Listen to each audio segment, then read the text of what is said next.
Hi, welcome to The Conversation. My name is Brendan Malone, and in this episode, I want to talk about the film Silence, and in particular, why I think its central conceit is so fundamentally flawed.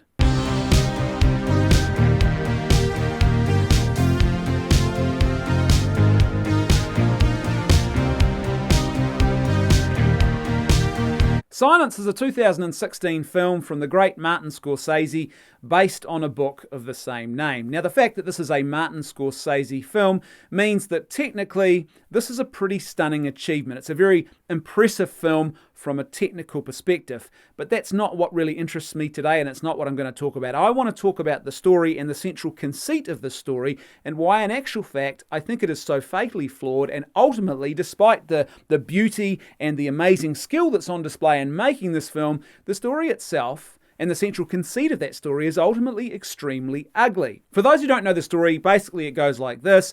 This is a film that's set in Japan a few hundred years ago. It focuses on some Christian priests who have come from Europe into Japan to try and evangelize, to try and promote and spread the Christian faith. What they've met there, though, isn't just resistance, it's actually a hostile Japanese state.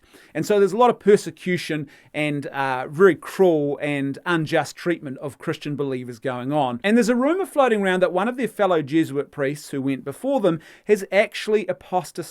He has publicly renounced his faith. He has turned from the faith in a very public kind of way. And this story focuses on the Jesuit priests who come after him, who really can't believe that these rumors are true, and they're trying to get to the bottom of the story of what's actually gone on here.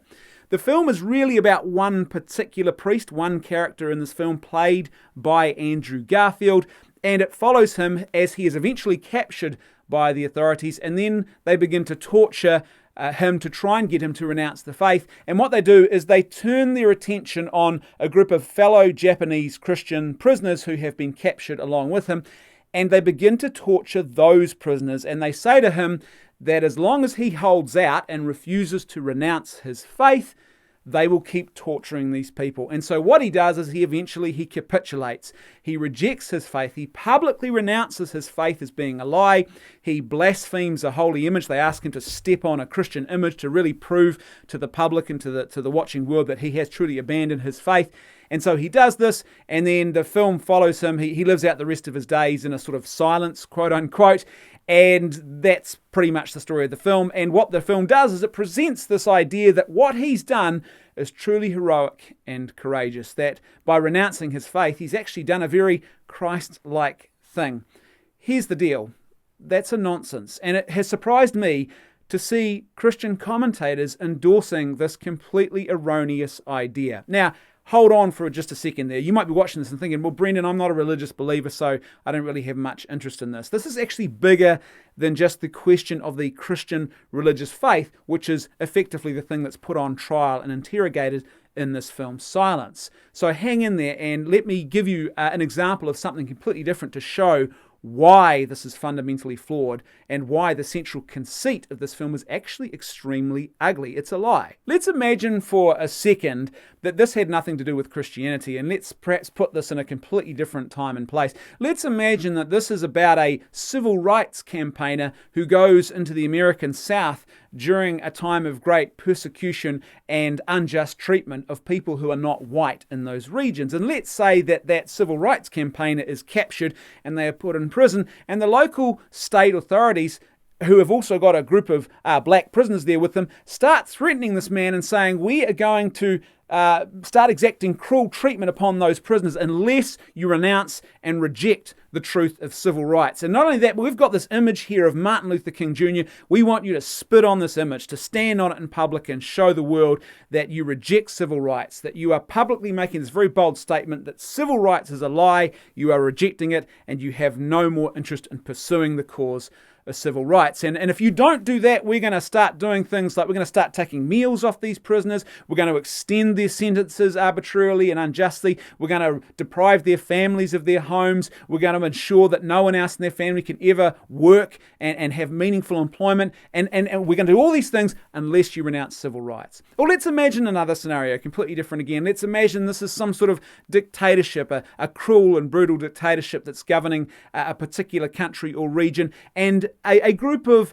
pro-democracy campaigners is captured, and one of those campaigners is put on trial, and they say to him that unless you renounce democracy publicly, and unless you tear up this flag and burn this flag of some particular country that is known around the world for its democracy, then we are going to start torturing another group of prisoners until you renounce, until you renege, until you apostatize on your commitment to democracy. And let's say in both those cases that the civil rights campaigner and the pro-democracy campaigner, they capitulated and they did those things. Are you seriously trying to tell me that we would look at those people and say, wow, that was courage, that was amazing? Now, here's the thing. People will look at this and they say, but Brendan, no, that's not really fair though, is it? Because what this guy did in silence was he capitulates to try and save these other people. So isn't it kind of courageous? He's renouncing his faith, the most beautiful and important thing to him in his life, and he's putting that aside in order to save these people. Now, I've heard commentators claim that this is extremely Christ-like. This is just like what Jesus would do, which is complete nonsense. In actual fact, Jesus never capitulates. He either maintains an unwavering silence, which, by the way, is what you would expect to see in this film, is that if you've got a Christian priest, he might not be speaking out publicly to his jailers and the brutal tyrants who are torturing him and those other people, and he might not mount an impassioned defense of his faith, but at the very least, he would hold a silence, a resolute silence, an unwavering commitment to that truth, and he wouldn't ever reject the truth, because ultimately the truth is so important that you should never ever reject the truth. I think everyone knows that, regardless of whether they have religious belief or not. If something is actually truly true, you hold on to it. You don't ever let it go. You don't ever renounce it. You don't ever spit on it in a very public way, because clearly that indicates that for you, it's not actually true at all. And that's the example of what Christ gives us if you read the Gospels. He holds the line, either in resolute silence at certain moments, or he actually speaks out against the lie, the injustice, the error, and very boldly. He never, ever capitulates, regardless of what the cost is. So this is not a model of Christ at all. Now, people look at this though and they go, but Brennan, look at the consequences here. Sure, he rejected his faith. He rejected what he believed to be true, but as a consequence of that, he saved this group of people over here. This is kind of like the trolley car problem. You know, there's a trolley car out of control coming down the tracks, and there's a junction point, and you have control of a lever. And if you pull one lever, the trolley car will go in one direction, and there's, 20 people stuck on the track, and they'll get killed by the trolley car. If you pull the lever the other direction, it will head down a completely different track where there's just one small child playing. What do? And the consequentialist would say, well, I pulled the lever and I killed the child, but I saved those other 20 people on the other track. And so, look, the consequence, the outcome justifies what happened here.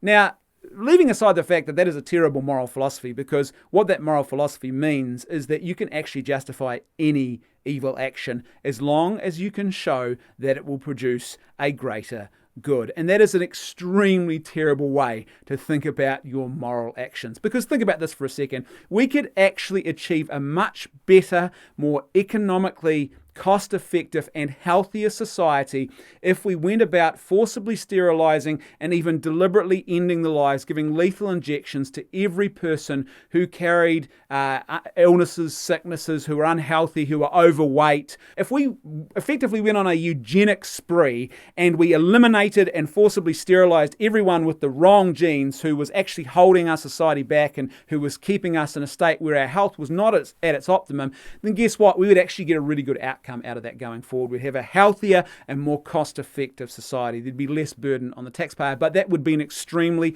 evil thing to do, regardless of the amazing consequence you got out the end of it. But leaving that aside, if you apply a purely consequentialist moral view to what he did here, which it seems to me is what most people who praise this film are actually doing, even this scenario itself fails the test of consequentialism. Because if you look at this and say, well, look, he saved that group of people in the prison from torture, that's one way of looking at it, but there's a much bigger problem here that you fail to account for, I would argue. And that is the fact that his actions don't just have ramifications for that small group of people in that jail, they have ramifications for everyone. You see, what he has done by publicly renouncing what he believes to be true and claiming that it's a lie is he has given power to a brutal and tyrannical state. He has actually empowered a psychopathic and brutal form of dictatorship.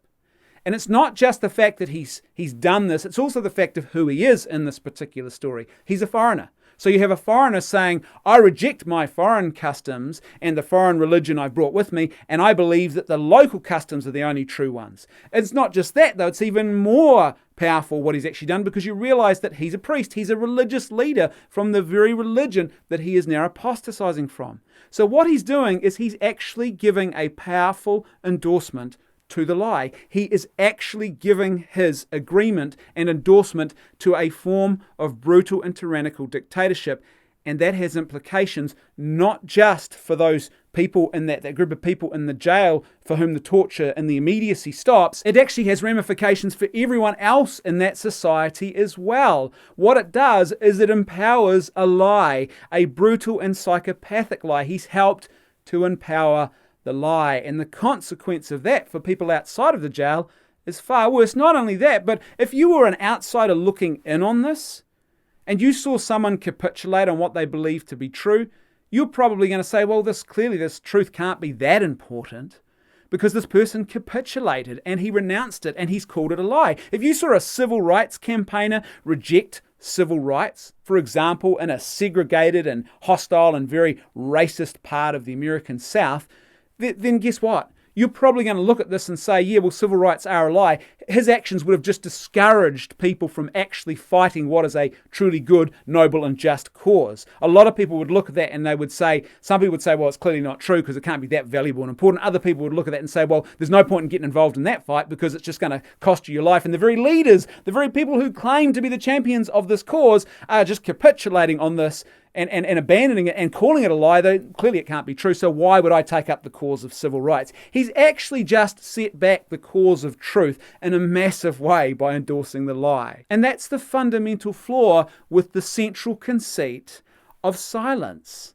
And regardless of what your religious beliefs are, this is really a question about truth and what is reality. And if you claim that you believe that a particular vision of reality is the truth, and then you abandon that vision of reality, and you publicly denounce it and claim that it is a lie, and you endorse the actions of a brutal psychopathic dictatorship, you are not actually doing a good thing at all. You are not being like Christ in any way by doing that. In fact, you are empowering the lie. This is the ultimate irony of silence, is that his silence is a powerful thing, but his silence is actually deafening in the way that it gives a powerful and ringing endorsement to a brutal and unjust dictatorship. That's the flaw. That's the problem. It's an act of moral cowardice to sit back. The role model, the real example here, was the other character played by Adam Driver, who dies desperately trying to save a group of Japanese Christians who are being tortured, drowned one by one by being dropped off the side of a boat. And he himself sacrifices his life swimming out to try and save those people. That is the model of heroism. That is the model of courage. That is the virtuous thing to do. What Andrew Garfield's character did was not virtue at all, and don't let anyone tell you any different.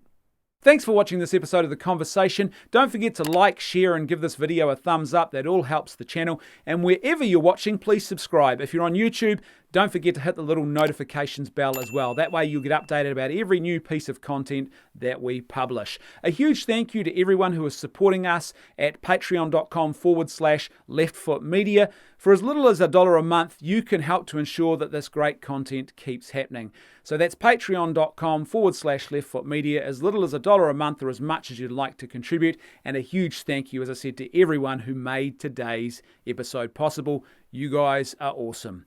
I'll see you next time on The Conversation.